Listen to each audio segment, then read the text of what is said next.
अब नेतृत्व का ये सवाल प्रमुख तो रहेगा, लेकिन वो विपक्षी गठबंधन राजीव जो मुद्दों को लेकर एक नजर नहीं आता, संसद में एक नजर नहीं आता, राज्य में चुनाव होते हैं तो वहां पर कुर्सी के लिए एक नजर नहीं आता, और इस बीच अब यहां नेतृत्व को लेकर सवाल उठना, वो भी उस पार्टी की तरफ से जो एक राज्य तक सीमित है, जो कि अपना विस्तार चाहना चाहती है, विस्तार करना चाहती है, और दूसरी तरफ वो कांग्रेस, वो जो पैन इंडिया इस वक्त बीजेपी के सामने लड़ती नजर आती है, बेशक कमजोर जरूर पड़ जाती है, लेकिन अब नेतृत्व पर यह सवाल उठना कितना जायज आपको दिख रहा है? टीएमसी कितनी मजबूत यहां आपको दिख रही है इस सवाल पर? अभी लालू यादव का भी बयान सामने आया है, वो बिहार चुनाव भी सर पर है, और उनका यह बयान कि कांग्रेस को कोई आपत्ति नहीं होनी चाहिए, ममता बनर्जी को दे दिया जाए नेतृत्व।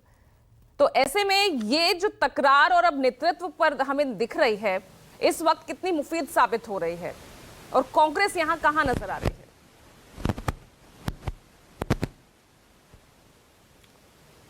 देखिए पूजा, आज़ादी से पहले कांग्रेस के अलावा भारतीय कम्युनिस्ट पार्टी अकेली पार्टी थी। ज़्यादातर अधिकांशतः देश के जो राजनीतिक दल हैं वो आज़ादी के बाद अस्तित्व में आए, और उनमें से सारे दल या तो कांग्रेस से निकले हैं या कांग्रेस विरोध में जन्मे हैं। और सीधी सी बात है, एक लाइन में, कांग्रेस का मजबूत होना उन राजनीतिक दलों का कमजोर होना है, और कांग्रेस का कमजोर होना उन राजनीतिक दलों का मजबूत होना है। अब जो बात ये चली है उसके पीछे क्या वजह हो सकती है? ये सारे जो राजनीतिक दल मिले थे 2024 में, वो सिर्फ प्रधानमंत्री नरेंद्र मोदी और बीजेपी के विरोध में मिले थे, अकेले अकेले लड़ नहीं सकते थे। इसलिए सबने फैसला किया कि एक सामूहिक विपक्ष हो, वोटों का बंटवारा ना हो, 1:1 की लड़ाई हो, एक तरफ प्रधानमंत्री मोदी हो, बीजेपी हो, और दूसरी तरफ समूचा विपक्ष हो। और इसके लिए इंडिया गठबंधन बनाया गया, और बहुत हद तक वो राष्ट्रीय स्तर पर वो काम करके भी आया। लेकिन तब भी कांग्रेस की सीटों की संख्या कुल विपक्षी जो क्षेत्रीय राजनीतिक दल हैं उनसे कम है। 140 के आसपास वो हैं, 100 के कांग्रेस है। अब सवाल ये उठता है, लोकसभा का चुनाव हो गया और अब विधानसभा के चुनाव होने, अब अगला लोकसभा का चुनाव 29 में होना, तो वो राजनीतिक दल कांग्रेस की सुप्रीमेसी को अगर स्वीकार करते हैं तो वो अपने पैर में कुल्हाड़ी मारते हैं। ये अखिलेश यादव समाजवादी पार्टी के लिए है, ये अरविंद केजरीवाल का दिल्ली के लिए है, ममता बनर्जी का बंगाल के लिए है, और आरजेडी का बिहार के लिए है। आरजेडी पिछली बार सरकार नहीं बना पाई, उसका सबसे बड़ा कारण ये है कि उसने कांग्रेस पार्टी को ज्यादा सीटें दी और कांग्रेस पार्टी का प्रदर्शन वहां पर खराब रहा। पार्टी के तौर पर उसकी सीटों की संख्या, आरजेडी का प्रदर्शन बहुत अच्छा रहा। अब सवाल ये उठता, अब आप अरविंद केजरीवाल को देखिए, दिल्ली के लोकसभा चुनाव में उन्होंने तुरंत गठबंधन किया, सीटें दे दी, लेकिन विधानसभा चुनाव में वो अपने आधे से ज्यादा विधायकों का टिकट काट रहे हैं। 31 विधायकों का टिकट उन्होंने डिक्लेयर कर दिया। उन्होंने दिल्ली में लोकसभा में जितनी सीटें कांग्रेस को दे दी, अगर आज उनके साथ कांग्रेस गठबंधन करने के लिए जाए तो शायद उतनी वो विधानसभा में नहीं देंगे।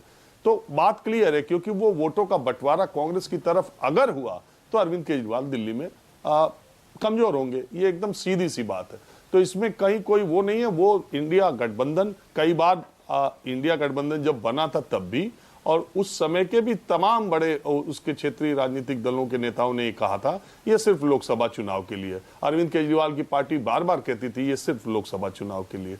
और दूसरी बात यह है कि कांग्रेस पार्टी जिस तरीके से राष्ट्रीय स्तर पर जब आपको लड़ना है तो बिना कांग्रेस के आप नहीं लड़ सकते, क्योंकि पूरब से पश्चिम तक, उत्तर से दक्षिण तक कांग्रेस पार्टी है, उसका अस्तित्व है। चाहे 10 कांग्रेसी हो, चाहे 10,000 हो, चाहे 10 लाख हो, लेकिन उसको नकार के आप राष्ट्रीय स्तर पर कोई लड़ाई नहीं लड़ सकते। अब सवाल ये उठता है कि ये 5 सालों में, अभी अरविंद केजरीवाल का चुनाव 2 महीने बाद, उसके 6-7 महीने बाद बिहार का चुनाव, उसके 5-6 महीने बाद बंगाल का चुनाव, कांग्रेस पार्टी चाहेगी कि अरविंद केजरीवाल को सीटें दे, और चाहेगी कि आरजेडी फिर उतनी सीटें दे, और बंगाल में भी कांग्रेस पार्टी के जो वर्कर हैं वो चाहेंगे। और ये तीनों राज्यों में ये तीनों विपक्षी दल, मेरी समझ से, अब कांग्रेस के साथ समझौता करने में कतई कोई इच्छुक नहीं है। राजनीति समय के साथ, समीकरणों के साथ बदलती रहती है, चुनाव दर चुनाव बदलती रहती है। मुझे ऐसा लगता है कि ये लोकसभा चुनाव के लिए जो था गठबंधन, जो आया परिणाम वो अलग है।